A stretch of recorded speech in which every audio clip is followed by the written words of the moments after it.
আজ শুক্রবার, আজ আমাদের অফিস ছুটি, তাই আমরা দুইজন ঘুরতে বের হলাম। অফিস থাকাকালীন কোথাও ঘোরা হয় না তো, এই জন্য আজকে সুযোগ পাইছি, ঘুরে নেই। ঘুরতে ঘুরতে আমরা এক চায়ের দোকানে এসে পড়লাম। আমি নিশাদকে বললাম, চল একটু চা খাই। নিশাদ তখন বলল, চল খাই। তারপর আমরা দুইজন চা খেতে খেতে গল্প শুরু করলাম। হঠাৎ করেই নিশাদ আমাকে জিজ্ঞেস করে যে, আল মামুন, তুই কি প্রেম করিস? তখন আল মামুন কিছুটা ভেবে বলে, না, তবে করতাম একটি গ্রামে। তবে দুঃখের বিষয়, মেয়েটি আমার জন্য মারা যায়। মেয়েটি আমাকে অনেক ভালোবাসতো, আমিও তাকে অনেক ভালোবাসতাম। গল্পটি বলি, শোন।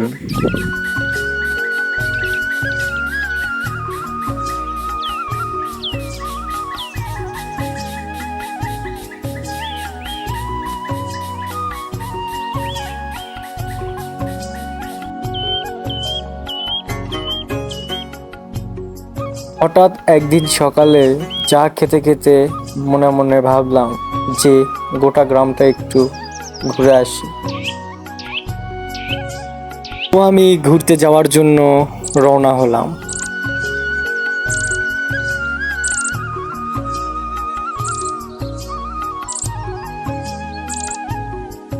বৈকালবেলার আবহাওয়া আমার কাছে অনেক ভালো লাগতেছে। সুন্দর পরিবেশ, সব লাল সবুজ এবং সবুজ গ্রাম, অনেক সুন্দর।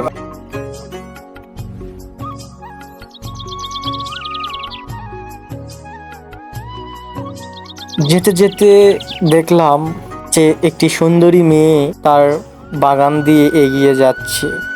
মেয়েটিকে দেখে আমার অনেক ভালো লাগে, তার জন্য মেয়েটিকে আমি ফলো করতে থাকি, যে দেখি যে মেয়েটি কোথায় যায়।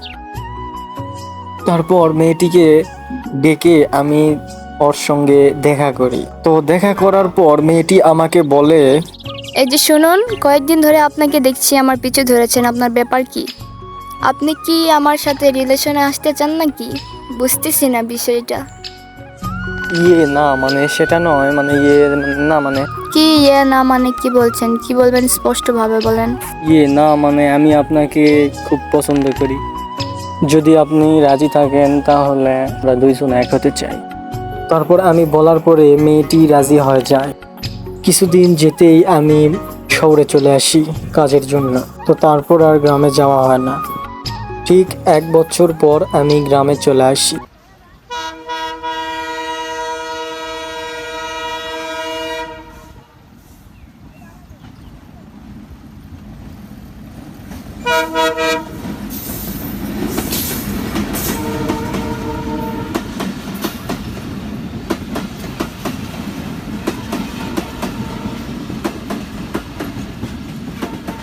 গ্রামে যেতে যেতে আমি ভাবলাম যে অনেক দিন পর তো গ্রামে যাচ্ছি, রাস্তাঘাট চিনতে পারবো কি না, যাই দেখি।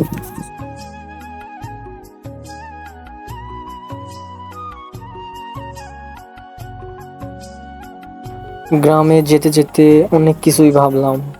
আগেকার পুরনো দিনের অনেক চিত্রই মনে পড়ে। তো তারপর আমি একসময় গ্রামে ঢুকে যাই। আমাদের গ্রামের নামটি ছিল পাহাড়পুর। তো বলতে বলতে আমি বাড়ির সামনে চলে আসি।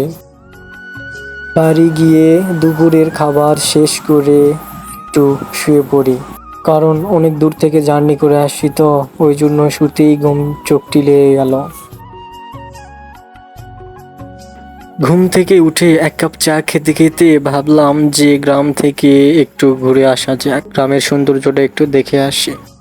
যেই বলা সেই কাজ। তারপর গ্রামে যাওয়ার জন্য আমি রওনা হলাম।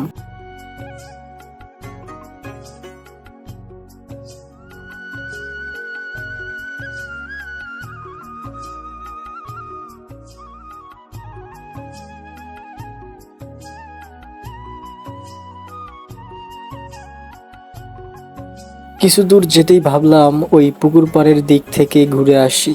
ওই পুকুর পাড়ে আমার অনেক স্মৃতি লুকিয়ে আছে। তারপর দেখলাম যে এক অপূর্ব এক নারী দাঁড়িয়ে আছে। তারপর আমি একটু কাছে যাই। কাছে গিয়ে দেখি রুমা আমার সামনে দাঁড়িয়ে আছে।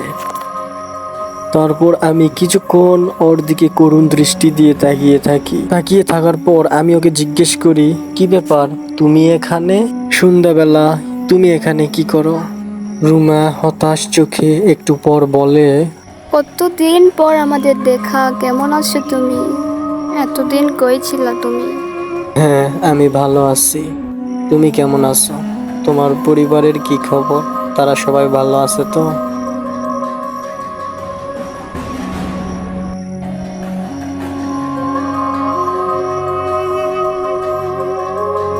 সরি, কিছু মনে করো না। ওখানে গিয়ে কাজের চাপে আমি সবকিছু ভুলে গিয়েছি।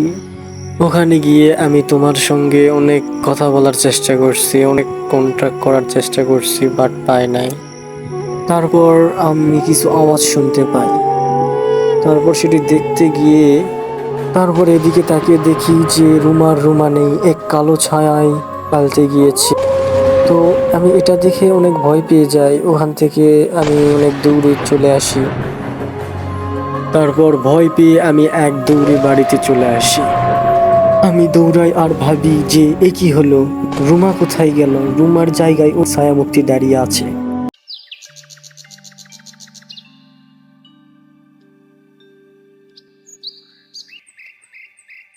আমি যখন ঘুমিয়েছিলাম বাবা এসে আমাকে ডাক দেয়, আল মামুন, মামুন, ওঠ বাবা ওঠ, সকাল হয়ে গিয়েছে, ওঠ। তারপর ঘুম থেকে ওঠার বাবা আমাকে বলে যে, ওই পুকুর পাড়ে তুই কার সঙ্গে কথা বলছিলি? ওই পুকুর কেউ ছিল না বাবা, একলা একলা কার সঙ্গে কথা বলছিলি? ওই পুকুর পাড়ে একা একা আর কোনোদিন যাবি না, কারণ তুই শহরে যাওয়ার পর রুমা নামের মেয়েটিকে তার বাবা জোর করে এক নেশাখোর ছেলের সঙ্গে বিয়ে দেয়। তো বিয়ে দেওয়ার 7 দিন পরে মেয়েটির স্বামী নেশা করে মেয়েটিকে মেরে ফেলে, ওই পুকুরের পানিতে ফেলিয়ে দেয়। তাই থেকে দিনের বেলা ওই পুকুর পাড়ে যাওয়ার কেউ সাহস পায় না। এখন তো সবই শুনলি আমার গ্রামের প্রেমের কথা, তো চল ওটা যাক এইবার, অনেক থেকেই তো বসে আসছি না, ওইদিকে একটু যেতে হবে। তো গাইজ, গল্পটি যদি ভালো লেগে থাকে তাহলে অবশ্যই লাইক, কমেন্ট, শেয়ার এবং চ্যানেলটি সাবস্ক্রাইব করবেন। ধন্যবাদ সবাইকে, আল্লাহ হাফেজ।